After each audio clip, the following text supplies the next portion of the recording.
Muy buenas noches a todos. Bienvenidos a esta quinta entrega de Lágrimas en la lluvia, el programa que aspira a marcar la diferencia en complicidad con un público diferente.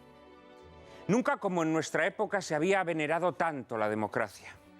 Pero cuando un sistema de gobierno se convierte en idolatría, es señal inequívoca de que ha empezado a corromperse y a degenerar en una sibilina forma de tiranía. Una tiranía que, a diferencia de las tiranías de antaño, no actúa desde una esfera política exterior, imponiendo policialmente formas de conducta, reprimiendo o censurando formas de pensamiento, sino de un modo mucho más sibilino, modelando a su gusto y conveniencia la esfera interior del individuo, su alma o su conciencia, o como queramos llamarla, de manera que lo que es imposición ya no se perciba como tal por el individuo, que se adhiere como un gustoso lacayo al clima cultural de su tiempo. ¿Y cómo se logra modelar esa esfera interior de las personas? ¿Cómo se logra convertir a las personas en gustosos lacayos?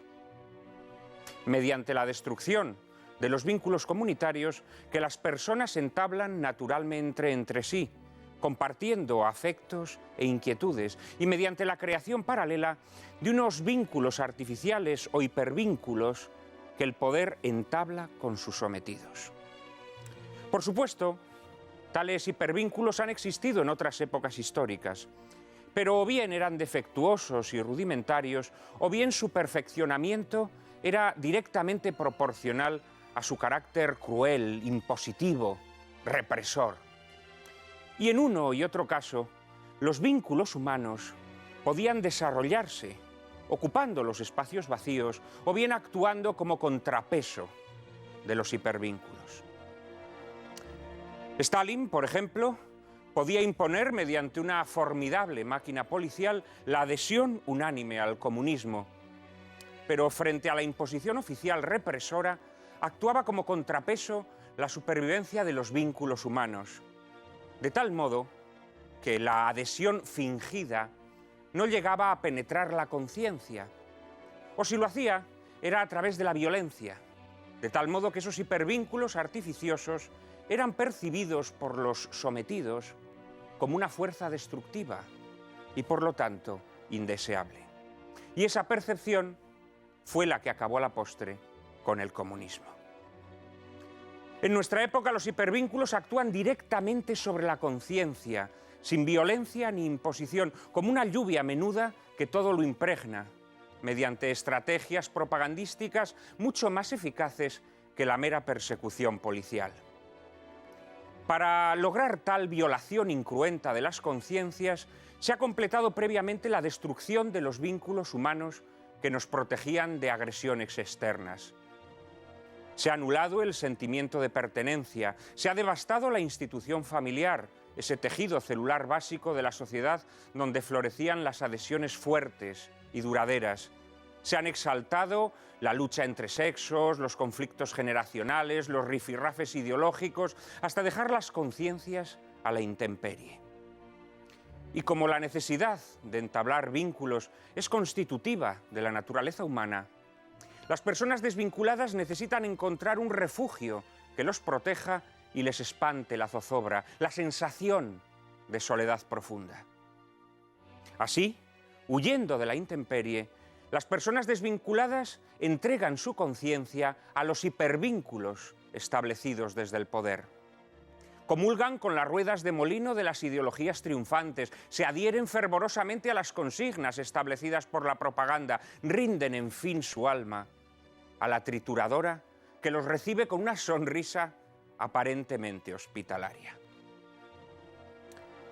Esta nueva forma de tiranía es el factor más significativo de nuestra época. Y en la consolidación de esta tiranía desempeñan un papel primordial los papeles políticos y los medios de comunicación confabulados en la conquista del poder y encargados de convertir a esas personas desvinculadas en meros proveedores de votos. A cambio de esos votos, una vez conquistado el poder, los partidos políticos, lejos de aunar voluntades, exaltan nuestras diferencias, convirtiéndonos en chiquilines emberrinchados que reclaman que sus intereses egoístas sean encumbrados a la categoría de derechos. Ya no existen asuntos indemnes al rifirrafe ideológico. Podría afirmarse incluso que las diversas formaciones políticas hallan un inescrutable deleite en crear divisiones por doquier, como si la multiplicación de la conflictividad fuese el alimento de su fortaleza. Ocurre esto, paradójicamente, en una época en la que no nos cansamos de invocar melosamente palabras como tolerancia o consenso. Pero lo cierto es que tales invocaciones no son sino subterfugios retóricos que disimulan la incapacidad para crear entre las personas adhesiones consistentes, nacidas de un sentido de pertenencia. A la postre, lo que se encubre con tales invocaciones melosas es la atomización de la sociedad, cuyos miembros solo pueden tolerarse mediante el aislamiento. Desde el momento en que ese aislamiento se infringe, brotan enseguida las chispas. Vivimos en una demogresca creciente, de todos contra todos. El obrero contra el empresario, el catalán contra el madrileño, la mujer contra el hombre, el hijo contra el padre. Una demogresca en la que los derechos que nos asisten han extraviado su ingrediente social para convertirse en armas arrojadizas que enarbolamos contra el prójimo, en quien ya solo vemos un enemigo potencial dispuesto a inmiscuirse en nuestro ámbito de sacrosanta libertad. Libertad que solo puede ejercerse como expresión de aislamiento y desvinculación. Y esta demogresca creciente, que no es sino impotencia para alzarse sobre un nivel rastrero de polución ideológica e individualismo a ultranza, acaba corrompiendo cualquier posibilidad de entendimiento. Y es que la demogresca, que en épocas de bonanza económica resulta todavía soportable, pues cada quisque puede crearse a su medida un mundo egoísta erizado de alambradas, acaba condenando a las sociedades a su disolución cuando asoma la zarpa de la crisis. Una sociedad halagreña en la que faltan los vínculos de auxilio natural que sus miembros se procuran entre sí, puede subsistir mientras fluye el dinero y duran los subsidios administrativos, pero desaparecidos esos lenitivos del fracaso, no le queda otra escapatoria que el canibalismo. Y en medio de este panorama, ¿queda algún resquicio de esperanza para que las personas recuperemos los vínculos que nos hacen fuertes? ¿Seremos aún capaces de detener esta nueva forma de tiranía que, a la vez que modela a su gusto la conciencia de las personas, las aísla y convierte en meros proveedores de votos? ¿Es posible regenerar la política desde abajo, influir en las decisiones que se toman en el seno de los partidos, fomentando los vínculos asociativos que nos hacen fuertes? A todas estas preguntas trataremos de dar respuesta en nuestro coloquio con unos invitados de excepción. Ignacio Arzuaga, presidente de la Asociación Acteoir, Alfredo Dagnino, presidente de la Fundación San Pablo CEU, Mario Conde, que en su libro El Sistema describe una situación muy semejante a la que les acabo de apuntar, y el presidente de esta casa, Intereconomía, Julio Ariza, cuya fisonomía muchos de ustedes quizá no conozcan, pues es proverbial su rechazo a aparecer en programas televisivos. Pero hoy, Julio Ariza, después de hacerse mucho de rogar, ha querido hacer una excepción y los espectadores de Lágrimas en la lluvia tendrán la oportunidad de conocerlo un poco mejor. Les prometo un debate formidable, pero antes, María Cárcava les presenta la película que lo ilustrará. Muy buenas noches, Juan Manuel, muy buenas noches a todos. La película que veremos a continuación se titula Juan Nadie. Es de 1941 y su director es nada más y nada menos que Frank Capra, autor, como bien saben desde casa, de grandes clásicos del cine como Caballero sin espada, Vive como quieras o La inconmensurable Qué bello es vivir. Del guión se encargó Robert Riskin, el guionista predilecto de Frank Capra, para quien habría escrito los argumentos de películas tan inolvidables como Sucedió una noche, El secreto de vivir o Horizontes perdidos, y con quien, por cierto, acababa de fundar una compañía para producir sus propias películas, liberados ya de la férula de los grandes estudios. En el reparto encontraremos a un apuesto Gary Cooper encarnando el papel protagonista masculino y a una temperamental Barbara Stanwyck dándole réplica. Ambos estarán perfectamente escoltados por excelentes secundarios como Edward Arnold, a quien Capra elegía siempre para encarnar a pérfidos magnates, Walter Brennan o James Gleason. En Juan Nadie se nos narra la historia de un hombre anónimo, un paria sin trabajo que es convertido de forma intencionada en una rutilante estrella portadora de un mensaje lleno de esperanza. Lo hará comprometiéndose a encarnar al prototípico hombre medio americano con poca ambición y muy buenas intenciones, que colisionarán frontalmente con las expectativas torticeras de cierto magnate de la prensa con pretensiones políticas. Y hasta aquí puedo leer. Pero sepan, como curiosidad, que se llegaron a hacer preestrenos con 5 finales distintos de Juan Nadie en Estados Unidos, porque Capra no estaba muy seguro de cómo terminar la historia, que finalmente concluirá con un sabroso regusto agridulce. No se pierdan esta película, que constituye un magnífico análisis sobre la situación actual de la democracia en el mundo, en la que todos, en mayor o menor medida, somos Juan Nadie. 5 finales distintos, en efecto, y el quinto y definitivo se lo sugirió a Frank Capra, un admirador, mediante carta. El gran director, siciliano de nacimiento y americano de adopción, tuvo muy claro desde el principio que Gary Cooper tenía que ser protagonista, pues consideraba, con buen criterio, que encarnaba a la perfección las virtudes del hombre corriente: integridad, nobleza, honestidad, sencillez. Aunque aún no existía guión cuando le ofreció el papel, Gary Cooper, que acababa de rehusar nada más y nada menos que el papel protagonista en La diligencia y en Lo que el viento se llevó, se apresuró a aceptar por miedo a rechazar otra gran oportunidad. Y lo mismo ocurrió con los demás actores, que firmaron su contrato sin haber leído siquiera el guión, confiando enteramente en su director. Aunque Juan Nadie no tiene el entusiasmo y la alegría de vivir de anteriores películas de Capra, no en vano está rodada en plena Segunda Guerra Mundial, exuda confianza en el ser humano de principio a fin, rasgo distintivo de su cine. Capra defendió siempre los ideales básicos de los Estados Unidos, los mismos que Jefferson había hecho populares a comienzos del siglo XIX, pues como joven inmigrante venido de una tierra pobre, encontraba en ellos la fuerza necesaria para la realización de sus sueños más ambiciosos.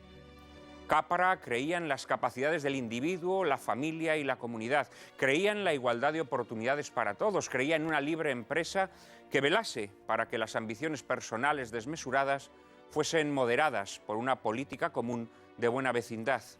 Creía que las altas finanzas y el poder excesivo de los políticos debían ser combatidos. Lo malo es cuando un demagogo se aprovecha de estas bellas ideas para engañar a la gente, como hace el magnate D.B. Norton en Juan Nadie. Parece como si Capra, en plena apoteosis de los regímenes totalitarios, nos quisiera alertar sobre la fragilidad de la democracia. A Capra le interesaba cantar la epopeya del hombre común que se enfrenta a los poderosos sin más arma que aquel mandato evangélico: amarás al prójimo como a ti mismo. El propio Capra aseguró en cierta ocasión que la idea central de todas sus películas era el sermón de la montaña. Y en esta grandiosa Juan Nadie vuelve a refrendar su esperanza en el género humano, en su modestia, en su bondad, en su inocencia y caridad, en la capacidad de sufrimiento y sacrificio de tantos mansos como Juan Nadie, a quienes está prometido que heredarán la tierra. A todos ellos, a todos esos hombres corrientes, a todos nuestros espectadores, va dedicada a Juan Nadie. Que ustedes la disfruten.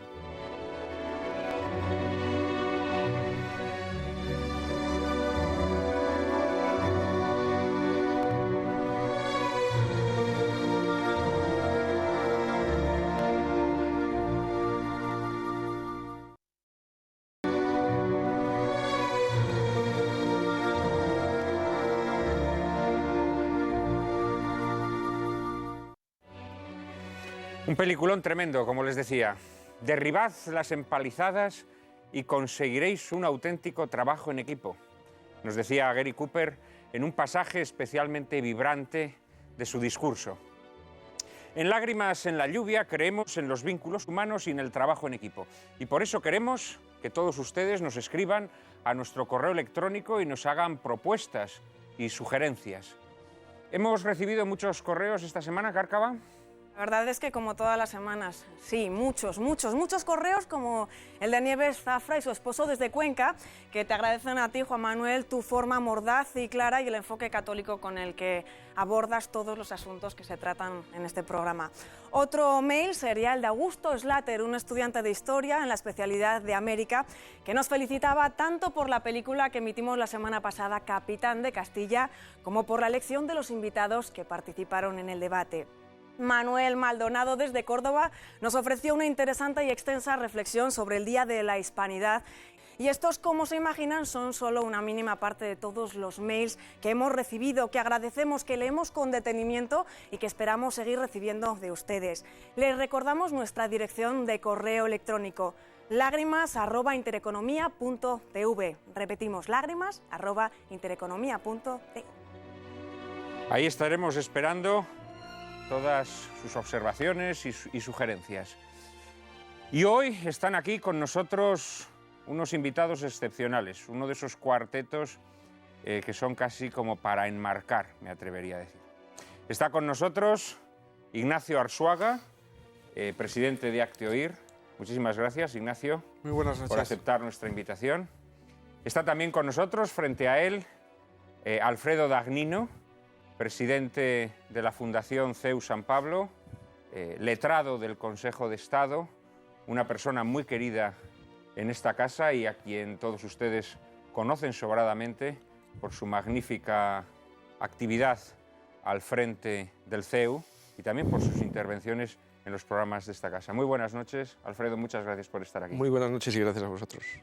Está con nosotros otro asiduo de Intereconomía. Muchos de ustedes lo ven todos los jueves en El Gato al Agua, el buque insignia de esta cadena. Don Mario Conde, empresario, abogado del Estado, autor de un libro que antes citábamos, antes de la película, El Sistema, que indudablemente tiene que ver mucho con los asuntos que se plantean en esta obra maestra de Frank Capra. Y last but not least, que diría un anglosajón, por último, pero no lo menos importante, tenemos entre nosotros a Julio Ariza, presidente de Intereconomía. Julio Ariza tiene una aversión especial a aparecer en programas televisivos. Al parecer le provocan erisipela o algún tipo de alergia cutánea, pero hoy ha querido hacer una excepción con nosotros. Le hemos dicho: Julio, este es un programa en el que tu presencia sería muy especialmente significativa. Primero, porque se tratan muchos asuntos que sabemos que te interesan. La posibilidad de transformar las sociedades de abajo, la posibilidad de volver a crear vínculos entre la gente que está separada y rota, la posibilidad de hacer sentir orgullosos a muchas personas anónimas de aquellas cosas que piensan y sienten y no se atreven a expresar. Pero también juzgábamos que su presencia aquí era muy importante porque Julio Ariza es también, digámoslo en tono humorístico, un magnate de la prensa, como este villano Norton que aparece en la película. Y, naturalmente, su opinión sobre el papel que desempeñan los medios de comunicación en una situación como la actual es especialmente interesante. Julio, muchísimas gracias por hacer esta excepción y estar hoy aquí en Lágrimas en la lluvia. Un programa que además es una apuesta personal tuya, que yo te agradezco muy especialmente. De acuerdo, pero ni aversión ni magnate. Oye, han sido ironías ambas. Te excepciono ambas expresiones. Han sido ironías ambas. Bueno, ¿qué os ha parecido la película? No me diréis que no es una película absolutamente magistral y que plantea unos temas de una vigencia absoluta, Alfredo. A mí me parece una obra maestra. Yo que soy un gran aficionado al cine en blanco y negro y a la filmografía de Frank Capra, me parece con, igual que Bello es vivir, una de las grandes películas de Frank Capra, ¿no? Que es mucho decir, ¿eh? Porque Frank Capra es uno de los grandes maestros. Que es de esto mucho de decir. Y a mí, pues esta película la verdad es que me suscita pues muchísimas cuestiones que yo creo que son vertebrales ahora mismo en lo que es el debate que acontece en la vida pública en Occidente y muy particularmente también en nuestra nación, ¿no? O sea, por ejemplo, para empezar, la concepción de la política. La concepción de la política y si la política es monopolio de una clase. La idea de clase política.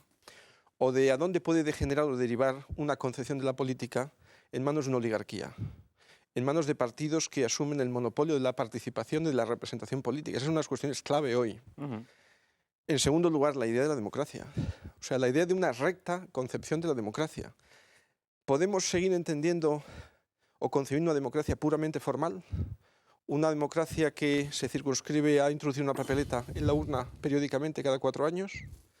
Yo creo que sacralizar una democracia, como muchas veces algunos sacralizan en esos términos, es desvirtuar la democracia. Y yo creo que esa es una segunda cuestión hoy fundamental. En tercer lugar, y lo hemos visto en la película, y tú has hecho referencia a ello, yo creo que tangencial, es el hombre y una sociedad hambrienta de ideales, hambrienta de fundamentar la convivencia civil sobre unos principios y que no encuentra muchas veces cauce de expresión y de canalizar esos principios, ¿no? Bueno, son muchas las cuestiones que suscita, por ejemplo, el tema del factor de la moral y de los valores cristianos en la vida pública, que es algo transversal en la filmografía de Frank Capra y que aquí ya aparece, a lo mejor no de forma explícita, pero también, ¿no? También las patologías de las alternativas al sistema, la influencia de los medios de comunicación, que pueden hacer mucho bien, pero que pueden secuestrar también al poder político, a las instituciones. O sea, en resumidas cuentas, yo, aparte de, me parece una película grandiosa, desde el punto de vista de una película que sirva de fondo y de fundamento para un debate, me parece magistralmente elegida, ¿no? Ignacio. A mí también me ha parecido una gran película, he disfrutado mucho viéndola, en primer lugar por la factura, pero sobre todo por ese contenido, ¿no? Esa especie de canto al pueblo americano que es capaz de movilizarse a favor de valores positivos, de valores que cambian la sociedad, que pueden transformar una conciencia de un pueblo completo, un pueblo como es el americano, ese canto hacia la libertad. Estaba recordando, por ejemplo, el director del periódico Medio Borracho cuando le explica a Juan Nadie que efectivamente, bueno, pues... sí, es víctima de un... Sí, hace una especie de canto a la libertad frente a esa clase política o ese sistema que de alguna forma quiere ahogarlo, ¿no? El propio Juan Nadie, cuando le sacan de ese discurso en ese estadio gigante, ahí habla de los clubes, ¿no? y de cómo esos clubes organizados son la verdadera esperanza del futuro de la humanidad, llega a decir, ¿no? Por lo tanto, ese futuro, esa libertad, está en ese pueblo y no está ni en los magnates, los de los medios de comunicación, los grandes empresarios, los partidos políticos, pero ni siquiera está en el propio Juan Nadie. O sea, en un momento dado, Juan Nadie toma conciencia de que esa obra le trasciende y esa obra está en esos clubes, en ese pueblo organizado, motivado fundamentalmente por esos grandes ideales que se separan de la política del día a día, ¿no? Que representa también ese magnate de la comunicación y todos esos poderosos que le rodean. A mí la verdad es que me ha parecido una gran película y sobre todo una película que te hace pensar mucho sobre en qué situación estamos en todo el mundo occidental, en España en particular, cómo esos políticos, esa clase política ha secuestrado la participación y cómo la sociedad movilizada, ilusionada, puede también tener una voz en el debate público y puede cambiar la sociedad.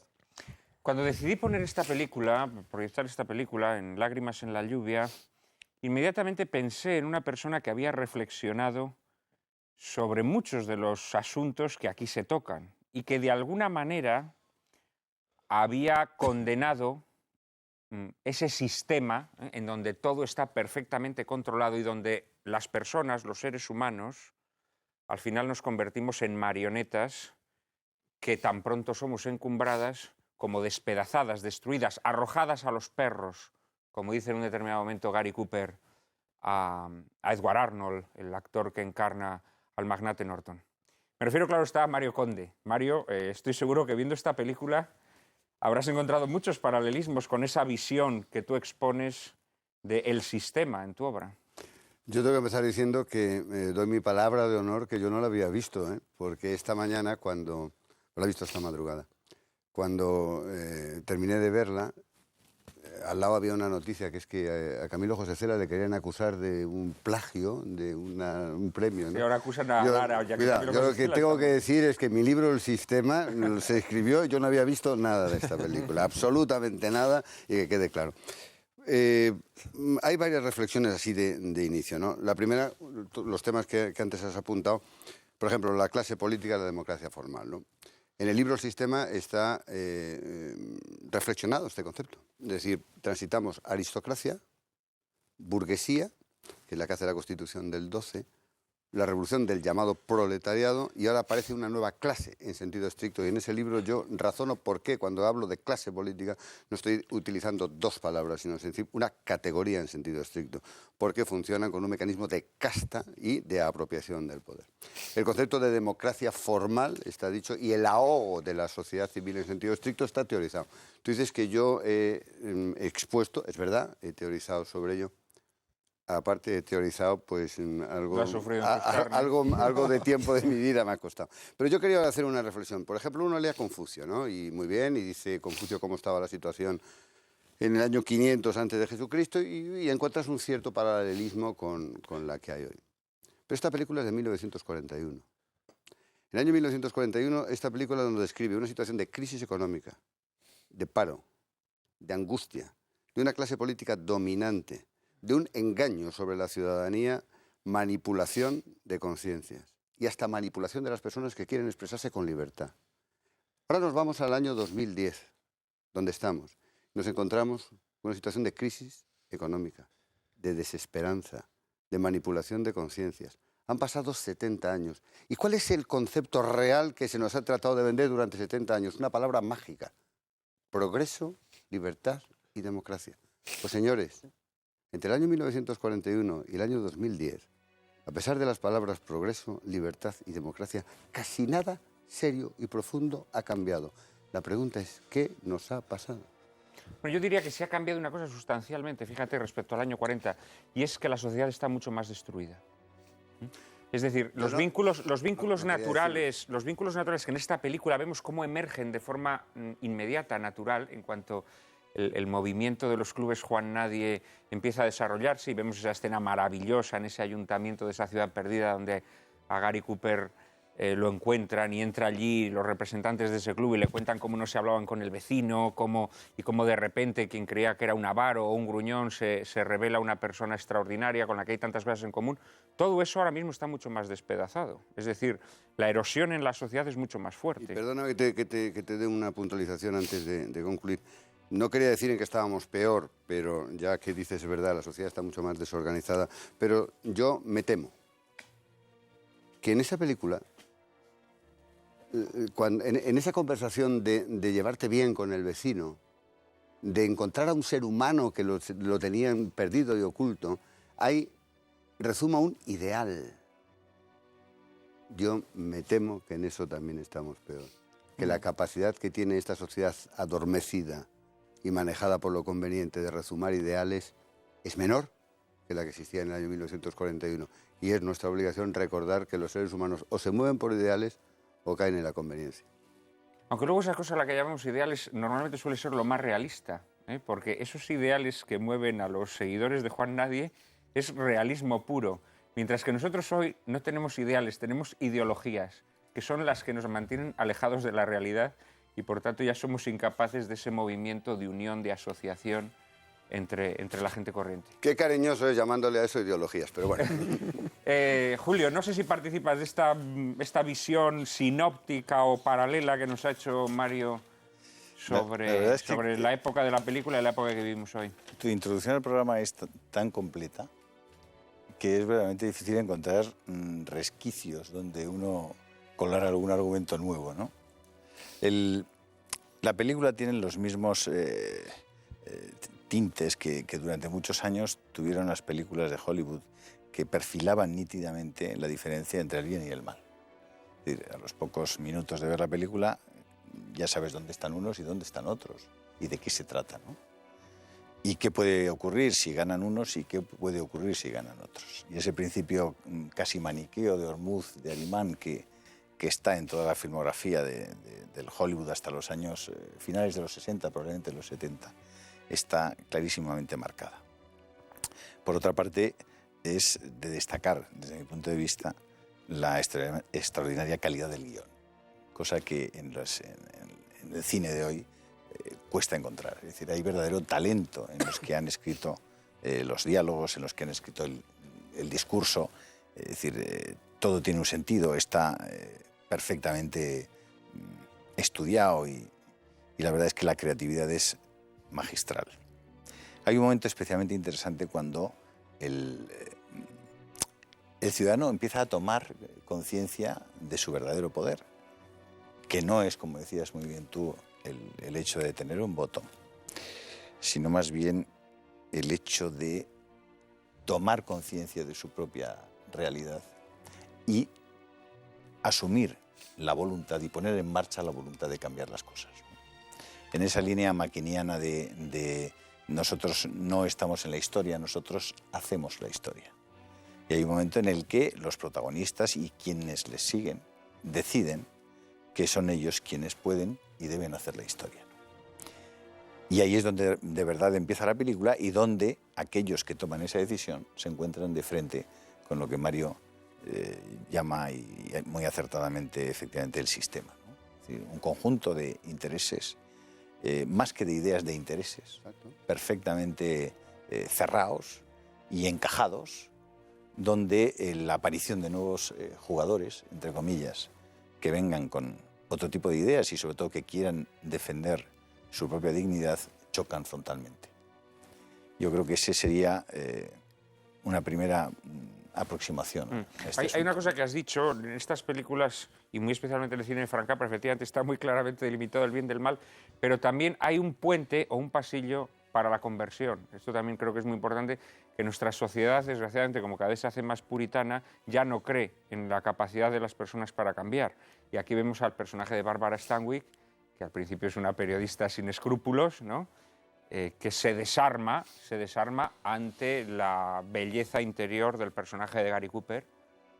Y tenemos al personaje del editor del periódico, no recuerdo ahora su nombre, que también en un momento dado, siendo un periodista que es una especie de mandado, ¿no?, del magnate, en un determinado momento antepone la verdad, aprovechándose de que está borracho, y le dice a Gary Cooper lo que verdaderamente le espera. Es decir, el fenómeno también del cambio, de la transformación en las personas es muy importante en la película. Pero aquí de lo que tendríamos que empezar a hablar es de cómo transformar el estado de cosas.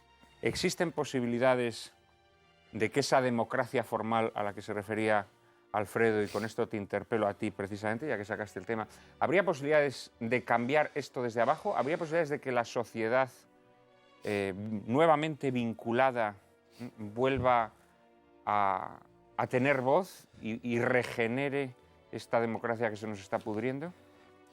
Yo creo que eso en mi opinión personal, eso es ineludible. Yo creo que en el contexto en el que estamos en estos momentos en Europa y en Occidente, y yo creo que esto lo estamos viendo, yo creo que algunos con particular claridad en estos momentos en España. Yo creo que las respuestas fundamentales a las grandes cuestiones que nos jugamos hoy en la vida pública de España, a mi modo de ver, es difícil que puedan provenir de la clase política, de esa casta a la que se refería Mario Conde, del Estado, del pensamiento oficial, de la universidad oficial, del mercado. O sea, yo estoy convencido de que ahí no va a brotar energía renovadora de ningún tipo. Y el único lugar del que puede brotar es de la sociedad civil.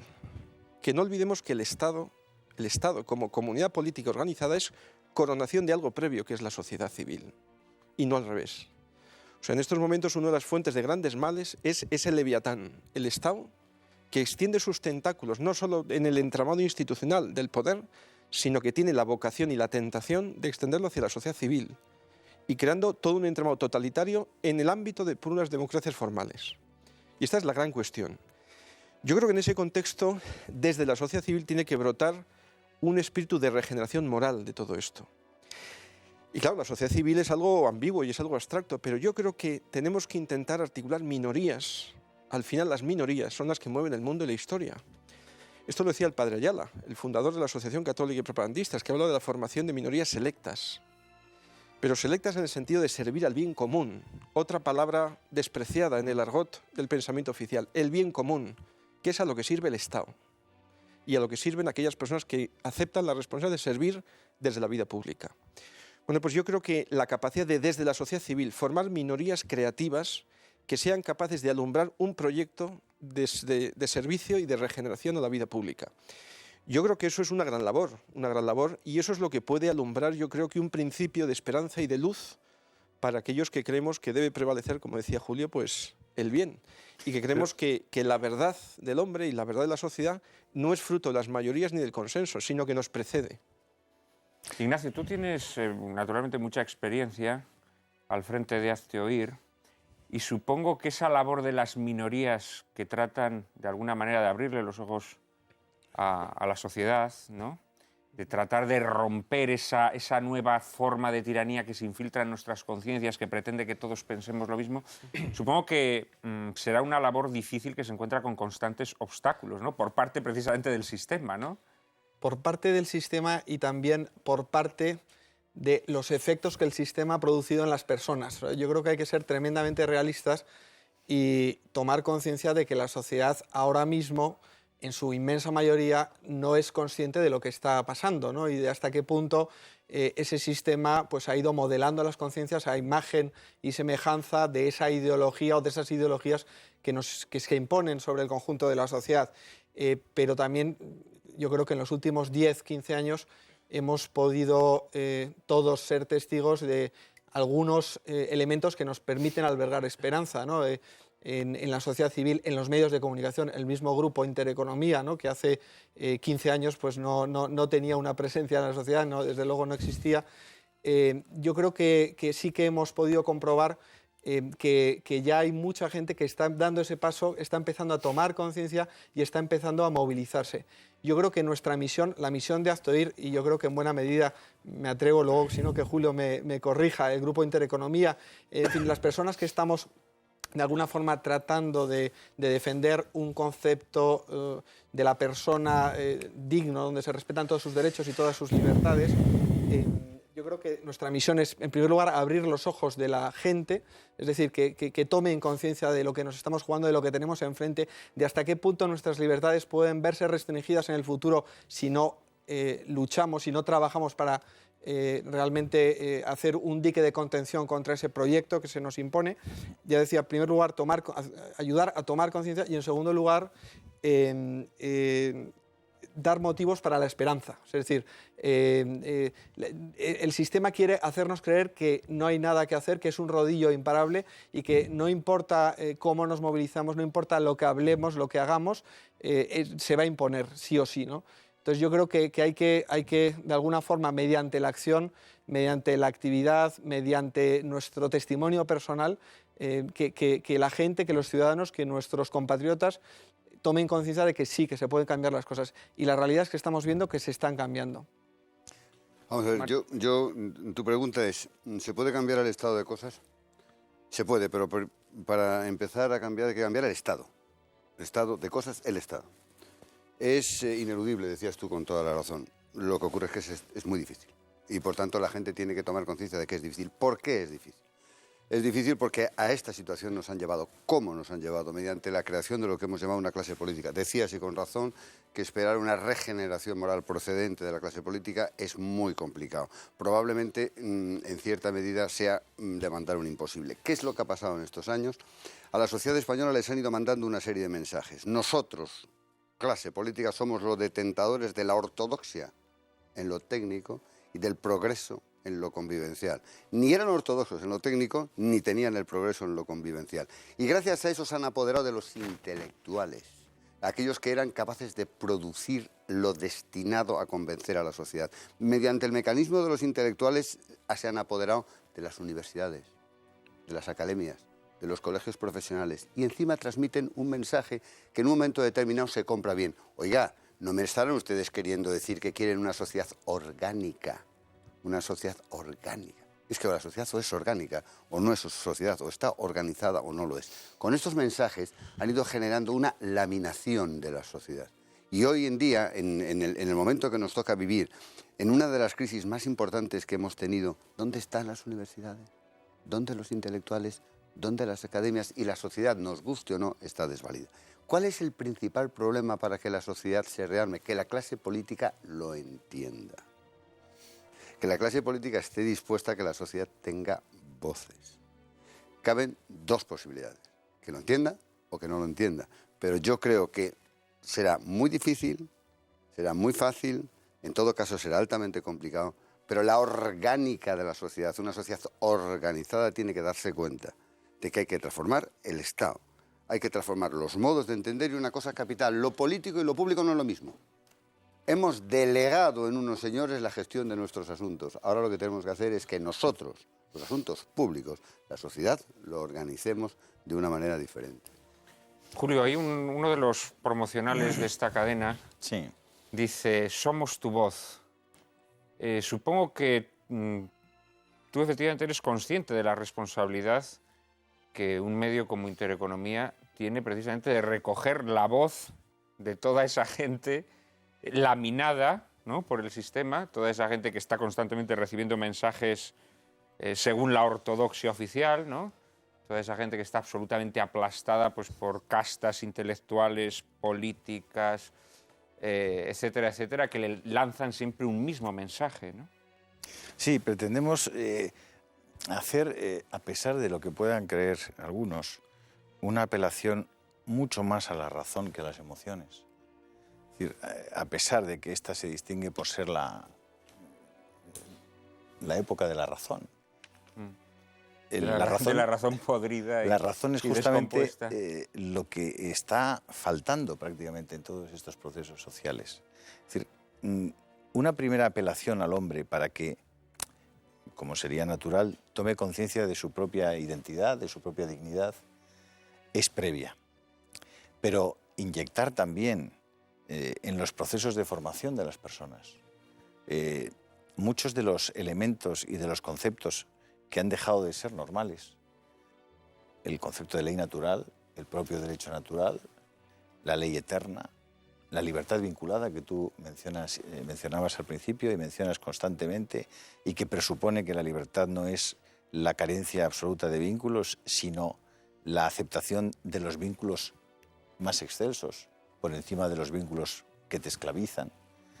Hay un montón de conceptos antropológicos, psicológicos, filosóficos, lógicos, que están fuera en este momento de la dinámica habitual de los medios de comunicación y de los, digamos, de los procesos de maduración social. En la medida en que quedan fuera, lo que sale y el hombre que produce esa situación es un hombre profundamente incompleto, pero también profundamente infeliz. Y al final, yo siempre digo que de lo que tenemos que hablar, y cuando hablamos de política y hablamos de sociedad, siempre hablamos del hombre, y siempre hablamos del hombre con la capacidad de ser feliz, con la posibilidad de ser feliz. Ese hombre que en la medida solo y en la medida en que es consecuente con su propia naturaleza, que la conoce, la acepta, la respeta y vive conforme a ella, puede ser feliz.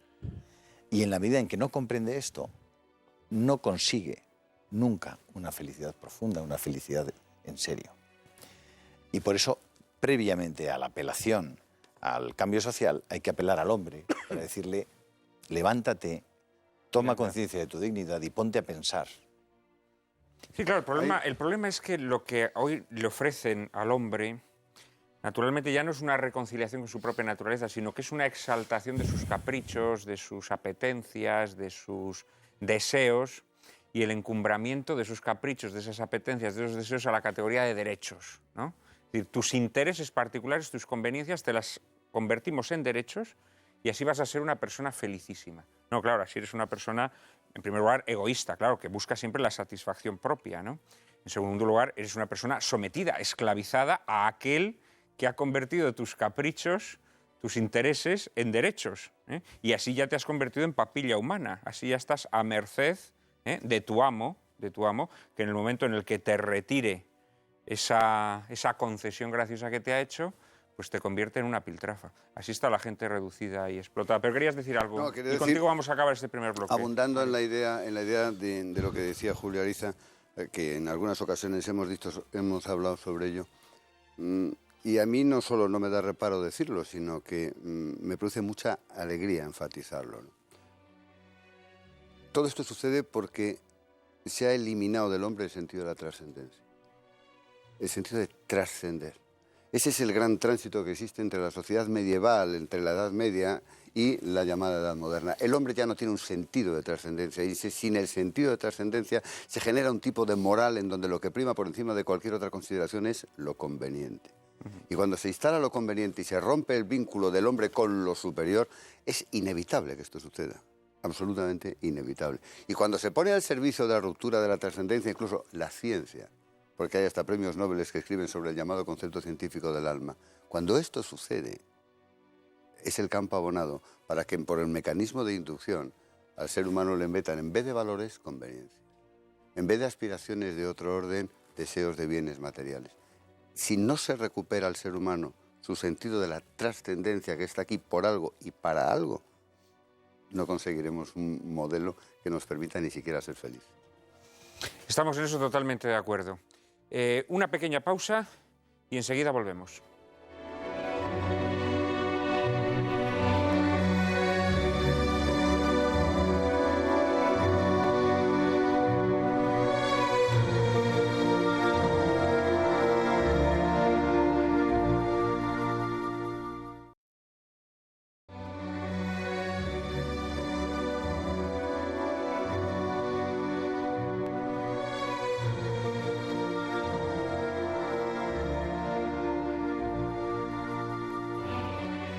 ¿Es posible cambiar el estado de cosas, el sistema desde abajo? ¿Es posible influir en la política?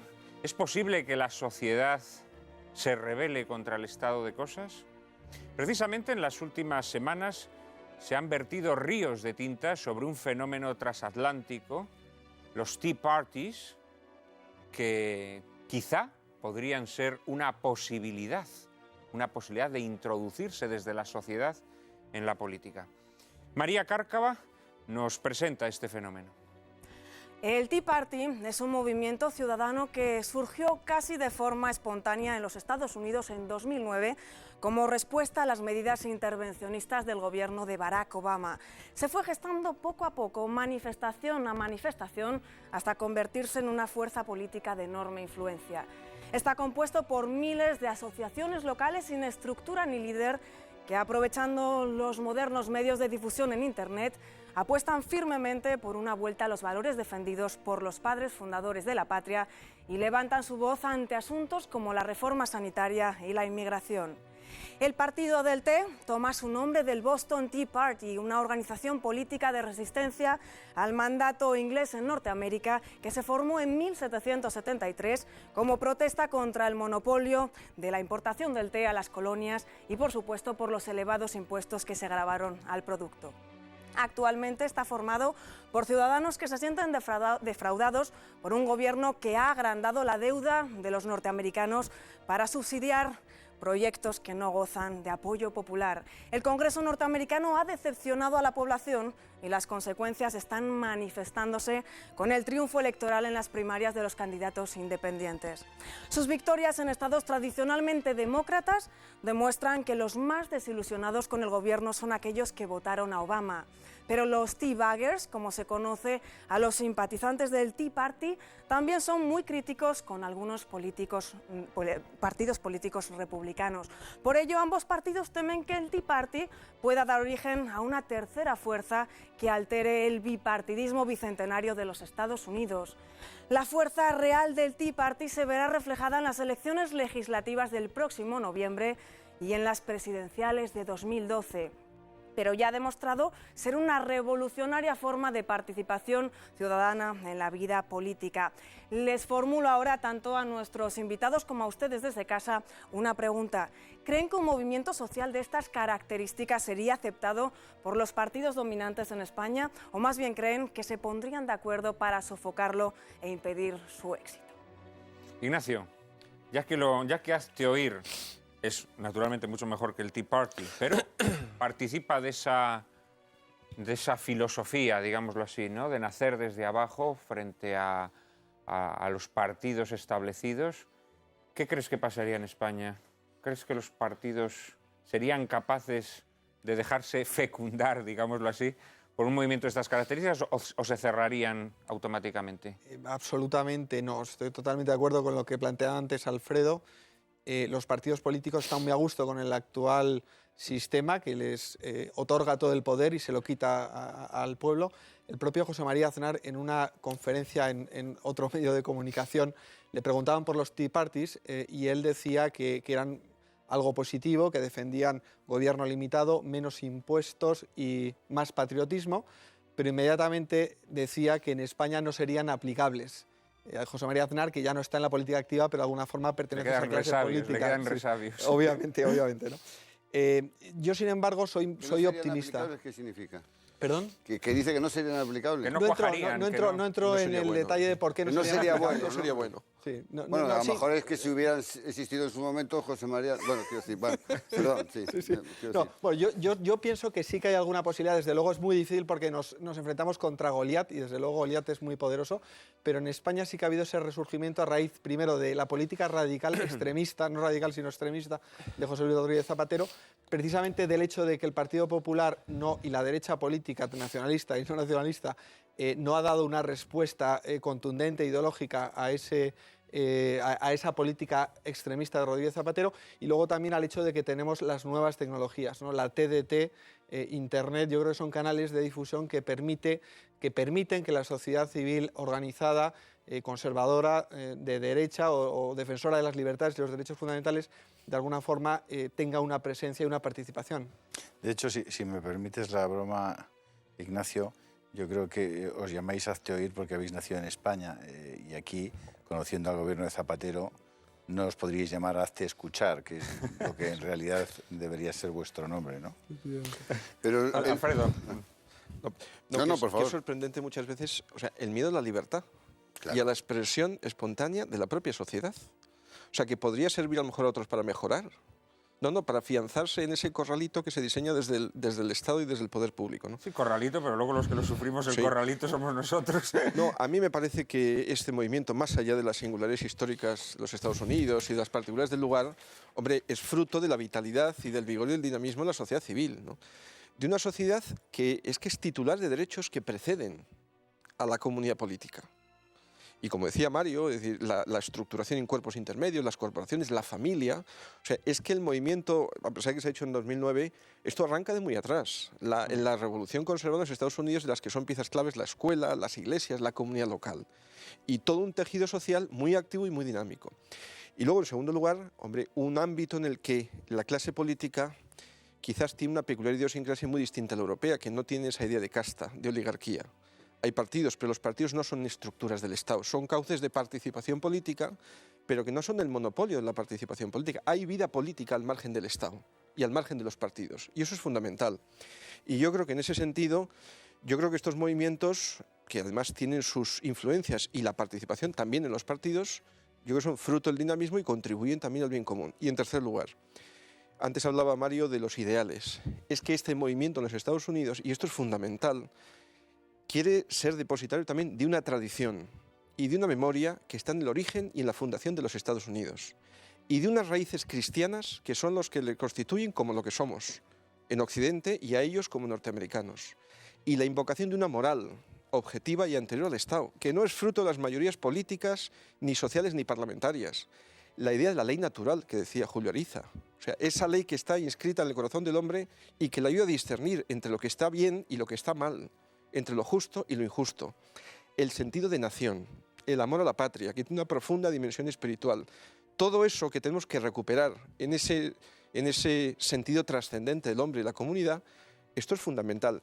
Yo no sé si esto es procedente o no procedente en otros lugares, pero esto tiene que ser fruto de la espontaneidad de la sociedad civil.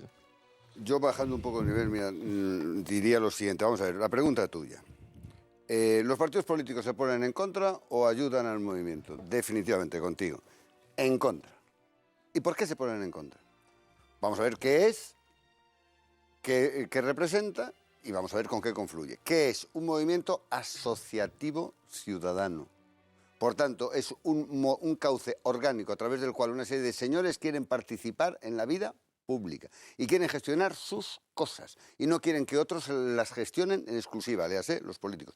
¿Y por qué no quieren que otros las gestionen en exclusiva? Porque al juicio de estos señores lo han hecho mal, porque han tenido una serie de errores capitales y una serie de valores que son básicos de la convivencia. Por tanto, como resulta que es un movimiento no político y que nace como consecuencia del convencimiento de que la clase política no lo ha hecho bien, ¿cómo vamos a pedir que la clase política lo estimule? Pues no, no lo va a estimular. Lo va a aceptar solo si es inevitable. Es inevitable, que es lo que decíamos al principio.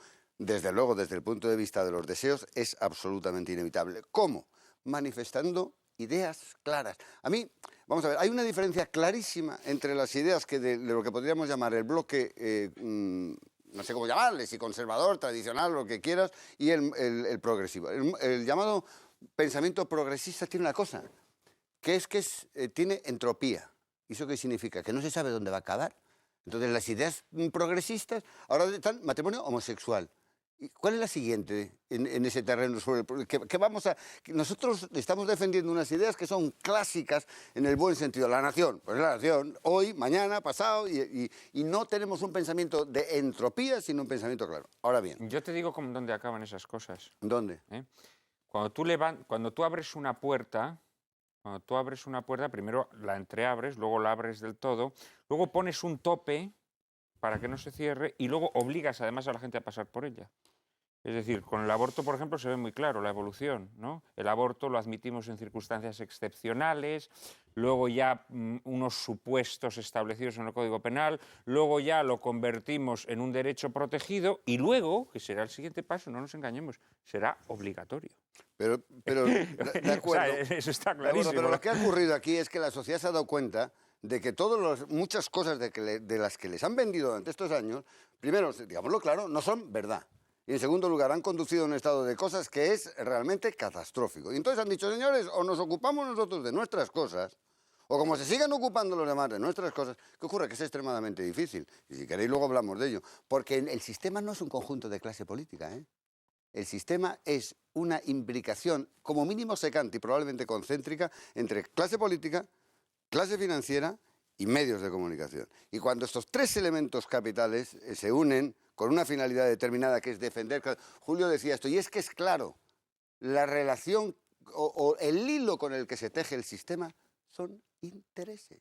Y hay que decirlo. Entonces, cuando se ha dado cuenta la sociedad de esto, ha dicho, un momentito, no, ahora nos vamos a nosotros a ocuparnos de nuestras cosas. Y nosotros vamos a decir lo que creemos. Si ustedes no creen, pues usted se va a enterar.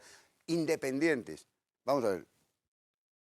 ¿De verdad nos creemos que con la clase política española y la de otros países, aquí cabe la posibilidad de ser verdaderamente independiente y ejercer como tal independiente? ¿Es que la clase política está dispuesta a admitir independientes? Inmediatamente diría, es que este me hace sombra, es que el otro me hace sol, es que no sé qué, no sé cuántos, a ver si con la obsesión de que le muevan la silla. Aquí no quiere nadie mover la silla a nadie. Aquí lo que quieren es que no nos muevan nuestras familias, nuestro bienestar, nuestra forma de entender y que nos permitan creer incluso en el sentido de la trascendencia. Solo queremos eso. Nada más. Es que, sí que es verdad que el punto de ebullición que propicia un movimiento social de esas características en Estados Unidos es muchísimo más bajo que la temperatura necesaria en este momento en las sociedades europeas y en la sociedad española para que haya un movimiento social desde abajo, ¿no? Aquí posiblemente estamos todavía en el Tila Party, ¿no? Lo que necesitamos es un consumo enorme de esa sustancia para poder no ponernos extrañamente nerviosos ante los abusos del poder que está ya verdaderamente sofocando los más recónditos recovecos del ser humano, ¿no? Es decir, aquí ya prácticamente han decidido y les estamos permitiendo que decidan prácticamente sobre todas aquellas cosas que afectan íntimamente a nuestras vidas. Julio, remarcha esa frase y perdona que te corte. Les estamos permitiendo. Claro. Remarcha esa palabra. ¿Qué es la clave de esa clave que acabas de decir tú? ¿Qué es el Tea Party en Estados Unidos? Ya no queremos seguir permitiéndoles. Es que eso les estamos permitiendo. Hay cosas para que los Tea Parties no salgan de aquí absolutamente ensalzados. A mí hay cosas en los Tea Parties que no me gustan, ¿eh? Es muy evidente que les falta el concepto de la pietas cristiana, que sobre todo es un concepto que se ha extendido en lo que podríamos llamar el ámbito católico. Y es un movimiento al que le falta sentido de la caridad, de lo solidario, en muchos ámbitos. Pero probablemente, Juan Manuel, si me permites, por su propia desvertebración. Es decir, no es una cosa extrañamente organizada, bien, no es una cosa... No, pero que a mí me gustaría el Tea Party, pero el Tea Party, repito, Pero con probablemente tú estás hablando de un Tea Party en una pequeña ciudad de Minnesota y puede haber un llamado también Tea Party en Florida. Claro, sí, o en sí, tal, sí, es un movimiento multiforme. Que realce otro tipo de cosas. No, yo lo que veo muy claro, Efectivamente. en España, por ejemplo, vamos a ver, en España hay una cosa que es contra natura. Vamos a ver, la izquierda tiene un modelo social muy claro, clarísimo. Tiene unos paradigmas culturales muy claros, absolutamente claros. Y tiene además unos objetivos muy claros. Decía Mario Conde que el progresismo no sabe a dónde nos lleva. Sí, sí sabe a dónde nos lleva, querido Mario. Y tú que tienes una visión trascendente de la vida, lo sabes perfectamente. Nos lleva a un sitio que está muy abajo, es muy oscuro y huele a azufre. Pero tiene muy claro, sí, destrucción de la familia, claro que sí. Destrucción de la familia, falta de respeto absoluto a la vida. No te creas que reír a veces es disentir, ¿no? O sea, lo tiene muy clarito, muy clarito, muy clarito. Claro, aquí lo dramático es que la gente que no participa de ese modelo social, la gente que postula un modelo absolutamente contrario, se encuentra, hombre, con que la formación política que se opone supuestamente al progresismo, sin embargo, ha aceptado, no te diré con entusiasmo, pero sí con tibieza, con pusilanimidad, ha aceptado ese modelo social que nos impone el progresismo. Manuel, la derecha europea Esto es en monstruoso. buena medida ha abdicado de las ideas y de la batalla cultural. Entonces a la derecha habrá que decirles, oiga, señores, que nosotros lo que queremos es que defiendan un modelo alternativo. Eso lo hemos debatido en no esta... el mismo modelo, lo hemos en debatido versión en esta casa, sucedánea o remojadita con tila. ¿no? La cuestión, Por seguir con la política metáfora. se puede reducir a la pura y simple tecnocracia, Claro. o está al servicio de ideales. Claro.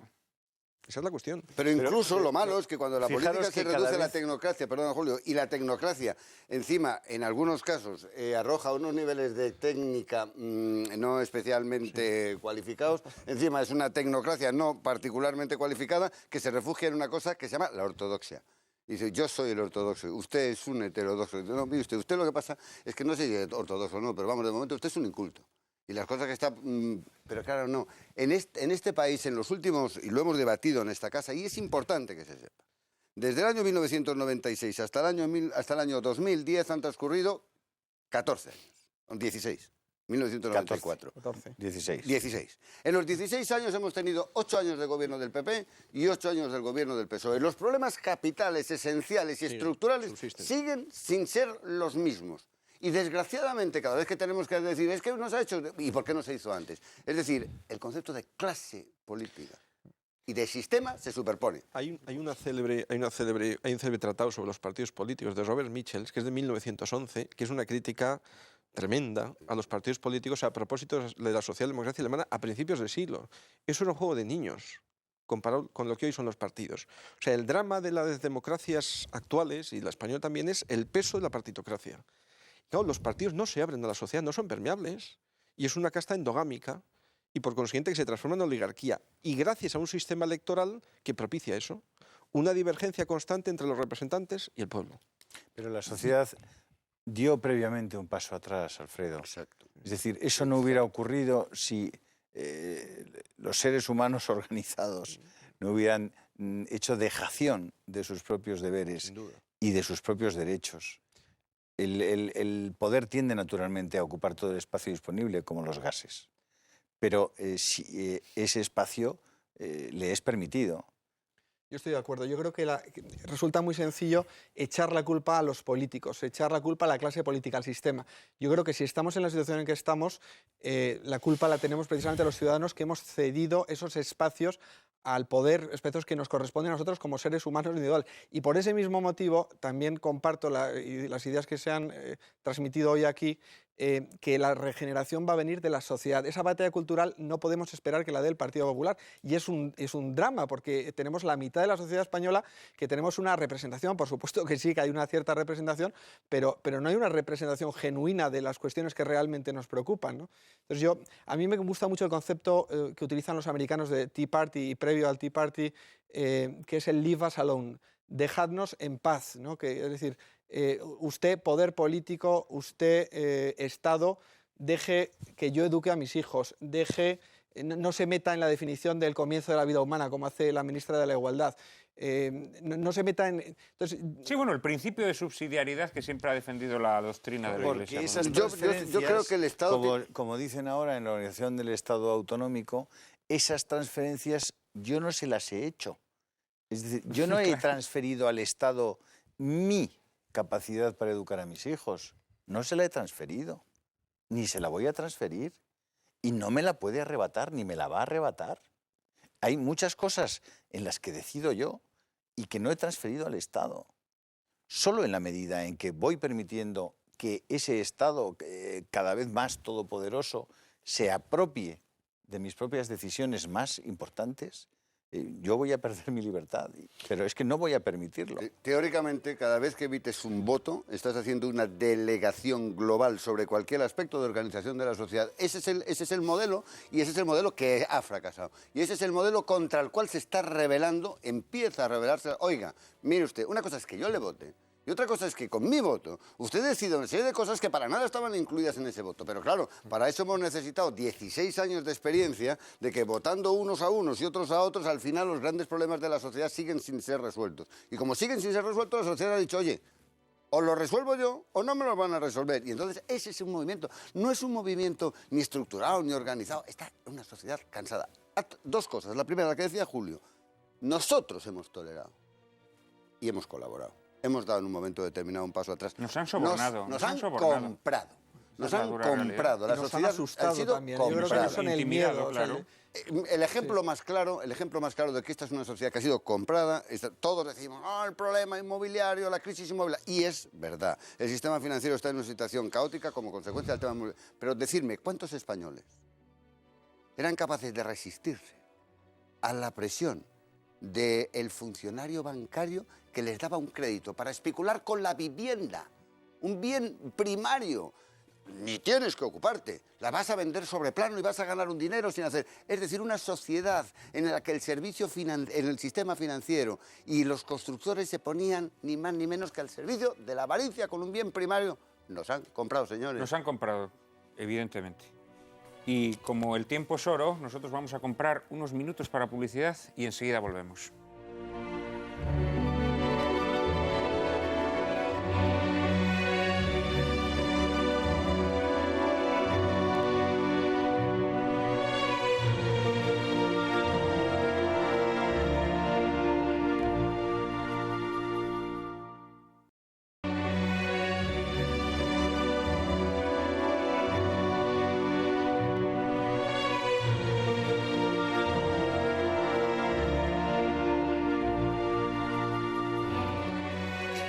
Nos decía antes Mario Conde que no fuésemos ilusos, que no creyésemos que el sistema, como él lo llama, solamente está formado por esa casta política. Nos recordaba que a modo de anillos concéntricos está también una casta financiera, la banca, a la que habría que dedicarle un programa de lágrimas en la lluvia. Ganas tengo. Y los medios de comunicación. Precisamente sobre los medios de comunicación vamos a hablar y nos introduce en el tema, como siempre, María Cárcava. La sociedad española, según muestran las encuestas, una y otra vez valora cada vez menos a sus políticos, a quienes considera ineptos, incapaces y generalmente corruptos. Crece al mismo tiempo la desconfianza en los partidos políticos, los sindicatos, el régimen autonómico o la independencia del Poder Judicial. Tal desconfianza se ha intensificado como consecuencia de la crisis económica que ha disparado el paro hasta índices insoportables para la estabilidad social, a la vez que la presión tributaria empieza a percibirse como una nueva forma de confiscación. Y mientras una creciente porción de la sociedad observa con impotencia que los partidos políticos establecidos están cada vez más alejados de sus inquietudes y enfrascados en sus luchas internas por mantenerse en el poder o por acceder a él, ¿qué hacen los medios de comunicación? Para Frank Capra, director de Juan Nadie, existían pocas cosas peores que la prensa y los políticos. Prensa y políticos. ¿En qué medida se retroalimentan? ¿La línea divisoria entre ambos es cada día más fina o es ya inexistente? Parece que el cuarto poder ha olvidado su razón de ser, su función social, desvelar la verdad y denunciar la injusticia. Con frecuencia los medios de comunicación se convierten en meras correas de transmisión del poder político con el que forman un peligroso contubernio. Conforman la realidad al gusto de la tendencia política que apoyan y aíslan a las personas alejándolas de sus propios valores e inoculándoles, ¿por qué no?, el virus de lo que deben pensar. Y eso cuando no se dedican a entontecerlas utilizando lo insustancial como premisa y lo intrascendente como noticia. El cuarto poder al servicio de la política no quiere audiencias inteligentes, mantiene enganchadas a sus clientelas a quienes da voz solo para balar y balar, crea y destruye mitos cada día. ¿Qué esperanza le ofrecen hoy los medios de comunicación al hombre común, a un hombre como Juan Nadie, que desee sobre todo revolverse contra el sistema? Hacia el comienzo de Juan Nadie veíamos que un obrero hacía saltar con un martillo neumático el antiguo letrero del Bulletin, donde podía leerse: una prensa libre significa un pueblo libre, que después será reemplazado por otro que reza: The New Bulletin, un diario moderno para una época moderna. Una metáfora tenebrosa y muy lograda sobre la degeneración de los medios de comunicación. Julio, naturalmente tienes que decir algo a este respecto. Claro que sí, que tengo 35 minutos. Tienes todos los que quieras. Vamos a ver, a mí me apetece especialmente hablar de este asunto, ¿no? Ahora, el día 21 hace un año que lanzamos entre todos La Gaceta, con mucha ilusión, con también mucha inquietud, con la preocupación de saber si estábamos acertando, si nos estábamos equivocando. Sabíamos que teníamos algunos activos que nos podían permitir lanzarnos a esa piscina, como aquellos lanzadores de Cancún que se tiran desde un acantilado cuando todavía no hay agua y prácticamente a mitad de caída entra la marea y en ese momento hay el agua suficiente para que puedan repetir la hazaña varias veces más para disfrute de los turistas. Nosotros hicimos un lanzamiento parecido. No veíamos exactamente el agua debajo de nuestro acantilado, pero la verdad es que el agua ha venido y ha venido a borbotones, ¿no? ¿Y por qué ha venido? Pues el agua ha venido porque a lo que nosotros estábamos apelando, que era a dirigirnos a una serie de personas diciéndoles: no estáis solos, nosotros estamos con vosotros, nosotros os vamos a dar la información, os vamos a dar el refuerzo de vuestras convicciones y de vuestras ideas, os vamos a tratar de, desde la verdad y desde la buena fe, identificar cuáles son los males sociales, cuáles son los problemas reales, vamos a denunciar los abusos del poder. Y de todo eso había una enorme carencia en la sociedad española.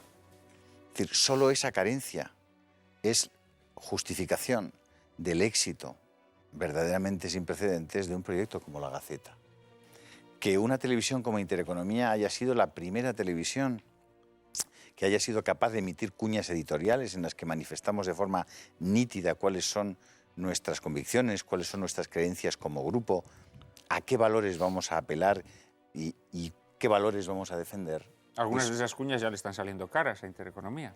Sí, bueno, pues claro, es que la libertad suele tener un precio, ¿no? Y especialmente en los tiempos que corren, por todas las cosas que aquí se han dicho. Pero es verdad que nosotros ya hoy nos sentimos como esos enanos a hombros de gigantes de los que hablaba Bernardo de Chartres. Nos sentimos aupados por millones de personas que han reconocido en nosotros la posibilidad de no sentirse solos, de sentir que había muchos como ellos que creían esas cosas y que el hecho de que muchos las crean refuerza la posibilidad de que otros muchos vayan levantando su mano y vayan diciendo en voz alta: yo también creo esas cosas, yo también creo que valga la pena defender esas cosas. Eso, sin duda alguna, ha preocupado a nuestros competidores y está preocupando a una parte de la clase política que de verdad, en el fondo de su corazón, no cree en la libertad.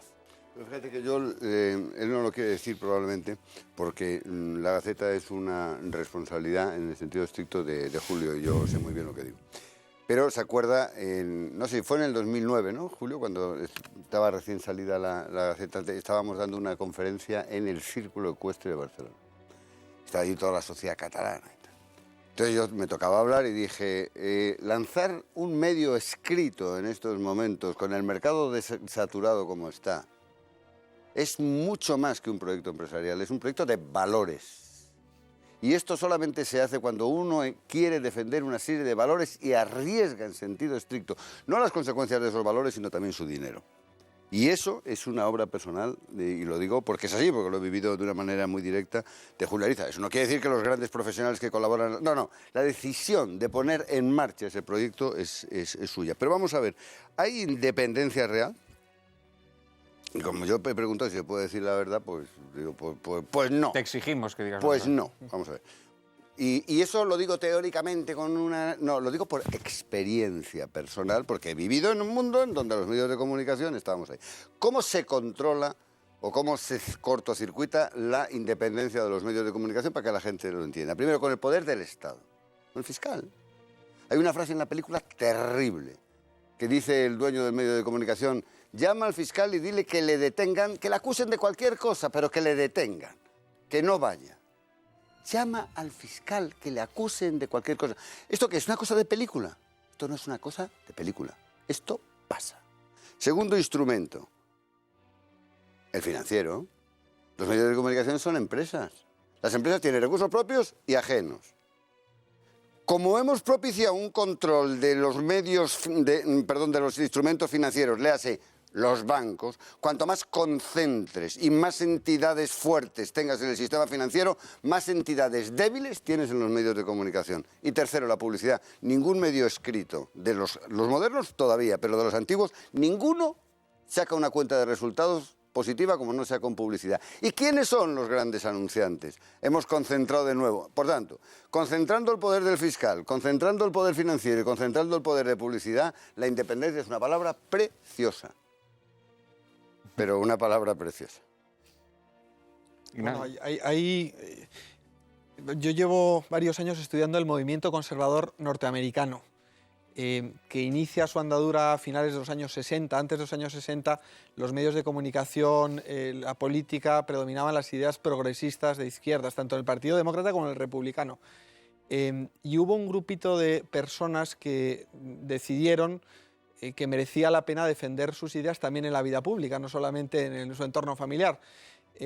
Y bueno, empezaron a organizar algunos grupos y se dieron cuenta que los grandes medios de comunicación, las televisiones en abierto, los grandes periódicos en Estados Unidos, o les silenciaban, o si no podían silenciarles, les manipulaban, hacían caricaturas. Y entonces decidieron tratar de buscar medios de comunicación alternativos que les permitieran llegar directamente a su base social, a esa mayoría de norteamericanos que seguían compartiendo esos valores tradicionales. Y fundamentalmente utilizaron 4 medios, ¿no? 4 cauces que me parecen muy interesantes. En esa época, en los años 60, 70, el correo postal, y utilizaron las técnicas de marketing directo para llegar a su base, transmitir mensajes y también hacer fundraising. Cartas, correo postal, y conseguían también financiación. Es otro nivel de financiación, pero también conseguían... se inventaron el concepto de talk show, mezclando entretenimiento e información en la radio, y empezaron con pequeños programas. En cuanto salió la televisión por cable, apareció Fox News. Aquí en España con la TDT ha aparecido Intereconomía, y luego mucho más recientemente todo el Internet, y hoy día en Internet en la lengua inglesa, que es la lengua que predomina, es mayoritariamente conservadora de derechas, ¿no? Si me permites, Ignacio, Sí. Está bien lo de que ha aparecido Intereconomía, pero nosotros no aparecimos de esta manera. Estrictamente. Nosotros utilizamos la televisión por satélite para nacer. Nosotros no teníamos ninguna concesión de televisión, vamos, las que había de TDT en ese momento, que se adjudicaron en el año 2000, en las que nosotros participábamos con una pequeña, una participación accionarial muy pequeña con el Grupo Vocento en en Net Televisión en ese momento no estaba desarrollada, y lo que pusimos en marcha, y concretamente fue El gato al agua, el primer programa que nosotros pusimos en marcha, fue a través de las plataformas de satélite, ¿no?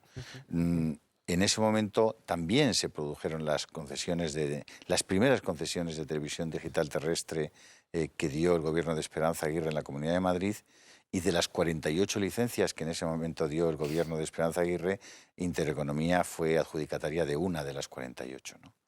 Esa es la historia real de cómo nosotros pasamos de la apuesta por de la televisión satélite o la televisión cable a través de Imagenio a la televisión TDT, que en un momento determinado efectivamente sustituye a la televisión analógica y da el gran vuelco al panorama de la televisión en abierto, ¿no? Exactamente igual que Fox News, ¿no? Que busca un canal alternativo, Eso es. que es la televisión por cable, y precisamente Intereconomía nace en cable y luego da el salto a la TDT. Pero precisamente la TDT lo que permite es que haya más canales. Claro, cuando solo había televisión en abierto no había ese hueco, ¿no? Intereconomía, primero por cable y luego por TDT, ha conseguido encontrar una oportunidad para transmitir, para defender unos valores y para llegar a un público cuando antes no existía esa posibilidad. Pero no solo se trata de llegar a un público, y perdona, se trata de eso, y el asunto pendiente es el siguiente. Tenemos unas redes sociales, tenemos internet, y tenemos un nivel de conciencia probable, y digo en sentido estricto, estamos empezando a tener un nivel de conciencia distinto. ¿Cómo hacemos que ese nivel de conciencia distinto se traduzca en consecuencias jurídico-políticas distintas? Por ejemplo, en el Tea Party lo están haciendo a través de candidatos independientes. Es decir, señores, no vale con pensar así. Además de pensar, tenemos que hacer cosas, actuar de una manera. Y el actuar de una manera significa conseguir leyes, conseguir mecanismos que permitan que quiten los diques a la libertad y que permitan a la gente sentirse libre verdaderamente. Esta es la siguiente asignatura. ¿Cómo se hace? Pero mira, el problema en España sería muy gordo, porque mira, los medios de comunicación, por ejemplo, los medios de comunicación, no nos engañemos, dependen en gran medida de la publicidad institucional. Eso es. Si nosotros cogemos el listado de los anunciantes más importantes de los medios de comunicación, veremos que, bueno, después de las grandes compañías, ahí están las diversas administraciones, luego partidos políticos, etcétera, etcétera. Claro, cualquier iniciativa surgida desde abajo, lo primero que iban a hacer los medios de comunicación, salvo alguna loable excepción, es silenciar ese fenómeno. Yo estoy seguro que, Ignacio, tú tendrás un montón de anécdotas y experiencias de cómo los medios de comunicación han intentado silenciar iniciativas de Hazte Oír. En fin, resultaría casi tedioso contarlo, ¿no? Pero luego, si quieres, si hay tiempo, nos cuentas alguna. Lo intentarían silenciar, estrangular. Luego, probablemente, lo que intentarían hacer es lo que se hace con Gary Cooper en esta película. Denigrarlo, llenarlo de mierda, destruirlo y arrojarlo a los perros. O sea, eso... los medios de comunicación son auténticas maquinarias de... En fin, tenemos ejemplos muy notorios, no diré nombres, ¿no?, de personas que han sido exaltadas, encumbradas, consideradas referentes sociales por gestos heroicos o actitudes valientes que han tenido en un determinado momento, y luego se les ha machacado, se les ha destrozado, Permíteme, ponte en el pellejo de cualquier ciudadano normal que está en el salón de su casa viendo la televisión, está acostumbrado a ver el show sobre Belén Esteban o la serie de turno, de repente comete la tropelía de pasar con el mando a distancia por algunos canales y de repente se encuentra con una cuña en una cosa que tiene un torito a la derecha que empieza a decir: ella no cree que tenga derecho a matar a su hijo concebido y no nacido. Él no cree que los obreros y los empresarios deban ser necesariamente adversarios. Ella cree que el Estado no debe interferir en la educación moral de sus hijos. Él no... Claro, esa persona dice: yo estoy viendo la televisión, o esto le vuelve a dar al mando, a ver si es que se ha confundido y le ha entrado una señal pirata de algún planeta distinto. Eso es lo que en este momento ha hecho de Intereconomía verdaderamente una oferta singular. Y es que desde la televisión lo primero que hacemos es enviarle a nuestro receptor, al que respetamos, al que queremos, le estamos diciendo: oiga, nosotros somos esto y defendemos esto. Luego hacemos una televisión con entretenimiento, con información, con deporte, con música, si es posible, con buenos concursos. Claro que sí, porque nosotros tenemos lo primero es que hacer una buena televisión. Pero sobre todo, debemos no traicionar a los que están esperando de nosotros que seamos motor de un cambio social. Entonces te pregunto, Julio, dentro de año y medio hay elecciones, gana el Partido Popular. Y el Partido Popular mantiene la ley del aborto o vuelve a la anterior, pero en definitiva permite que de matute o en fraude de ley se cometan 100.000 abortos al año. El PP mantiene la educación como está, de tal manera que se sigan imponiendo lenguas, la lengua en la que van a ser educados nuestros hijos. El PP mantiene el matrimonio homosexual en los términos en los que está hoy, ¿no? Con posibilidad de adopción de hijos. El PP mantiene, en definitiva, una serie de leyes. ¿Me aseguras que Intereconomía no traicionará a las personas que le siguen y seguirá exigiéndole al Partido Popular, igual que al Partido Socialista, que responda a esa voz de la gente? Es casi como si me preguntas si me aseguras que no te vas a suicidar. Yo no pienso suicidarme. Nosotros estamos haciendo televisión, estamos haciendo La Gaceta, estamos haciendo información y estamos liderando un grupo de comunicación que lo que pretende es cambiar la sociedad a mejor. Nosotros no estamos en política. Nosotros no queremos hacer estrictamente esa política con minúsculas. Nosotros nos dirigimos al hombre político y le decimos, hay una forma mejor de organizarse en sociedad. Hay una forma mejor de entender la libertad. Hay una forma mejor de entender la dignidad humana. Y conviviendo de esta manera vamos a ganar todos. Pero la primera condición es que yo respete que los otros también puedan, como hacen nuestros grupos competidores, proponer su propio modelo de sociedad. Claro que nosotros no vamos a respaldar a ningún partido político, se llame como se llame, que defienda las cosas que tú has mencionado. Claro que no lo vamos a hacer. Porque lo que vamos a seguir haciendo, en todo caso, esté quien esté en el gobierno, esté quien esté en el poder, es defender las cosas en las que nosotros creemos. Y lo vamos a intentar hacer, como lo hemos hecho hasta ahora, unidos, dando un frente común y sólido de todo nuestro equipo, de todos nuestros profesionales, defendiendo esas ideas. Nos da lo mismo quien esté, Juan Manuel. Pero fíjate que yo... ¿Querías...?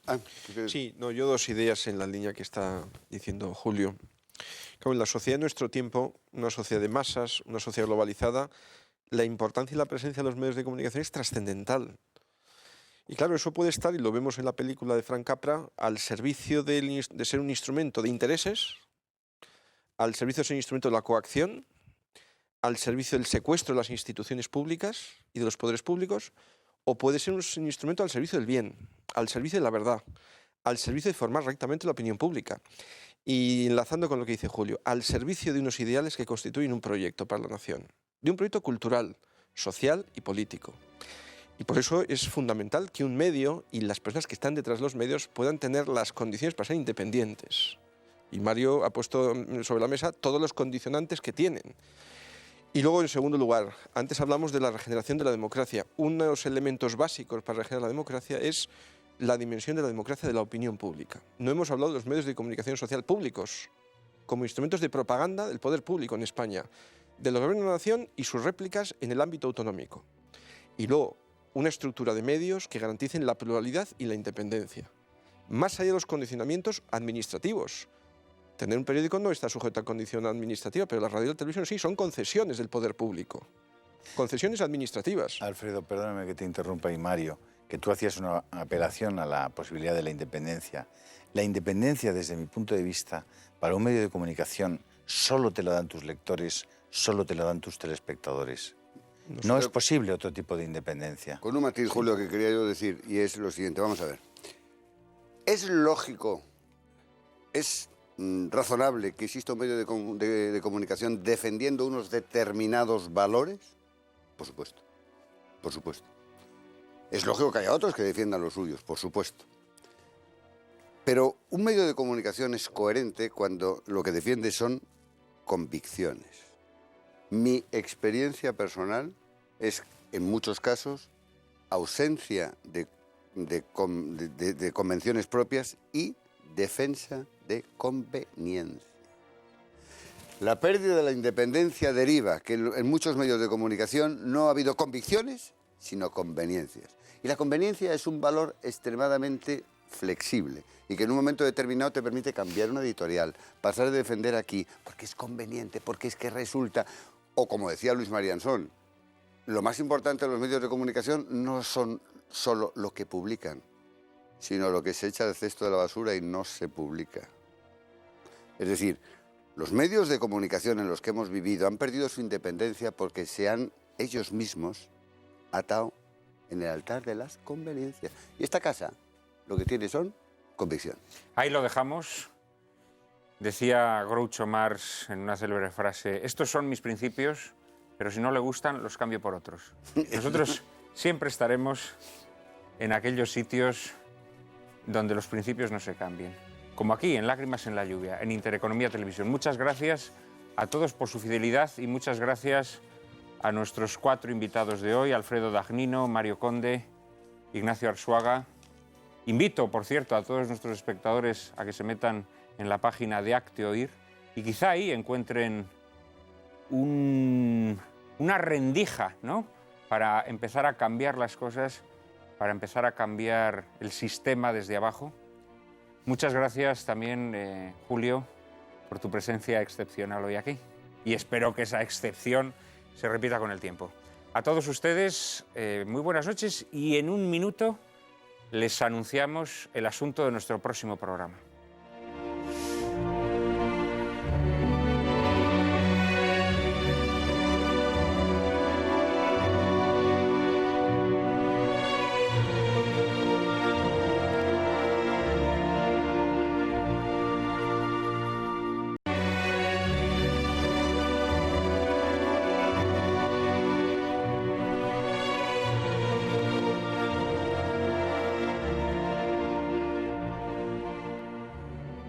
¿Tú sabías, Cárcava, que yo de niño soñaba con parecerme a Gary Cooper? Y ya ves en lo que he terminado. Feo, gordo, gafotas, en fin, un desastre. Yo quería parecerme, pues no sé, a Farrah Fawcett o algo así. Lo de gordo está usted un poco rellenito, pero por lo demás atractivo tiene y además lo de gafotas, pues me solidarizo. Bueno, así está bien. En cualquier caso, tu sueño de parecerte a Farrah Fawcett Mayors, decíamos cuando yo era niño. Fawcett Mayors, sí, es verdad. Mayors, Farrah Fawcett Mayors. Creo que es un sueño más cumplido que el mío de parecerme a Gary Cooper. Creo que me falta esto, ¿no? Bueno, en cualquier caso, altos y bajos, los que nos parecemos a Gary Cooper y las que se parecen a Farrah Fawcett Mayors, tienen una cita ineludible la semana que viene con Lágrimas en la lluvia. Les ofreceremos un programa sobre el Islam. Será seguramente el primero de muchos, en que trataremos de conocer un poco mejor una religión cada vez más pujante que pone al desnudo las contradicciones occidentales. Analizaremos los problemas de convivencia que genera en sociedades débiles como la nuestra, incapaces de hacer valer sus principios y de reconocerse en su herencia cristiana. Ilustraremos nuestro debate con una divertida película de aventuras, Los 100 Caballeros, dirigida por Vittorio Cotafavi, que narra en tono muy desenfadado un episodio de las guerras entre moros y cristianos durante la época de la Reconquista. No se la pierdan. Ya saben que a partir de ahora ya no podrán llorar lamentando que la televisión es un desierto de la inteligencia y el buen gusto. Ahora ya pueden refrescarse en el oasis que cada viernes les brinda Lágrimas en la lluvia. Todos los viernes a las 10 de la noche, aquí, en Intereconomía Televisión.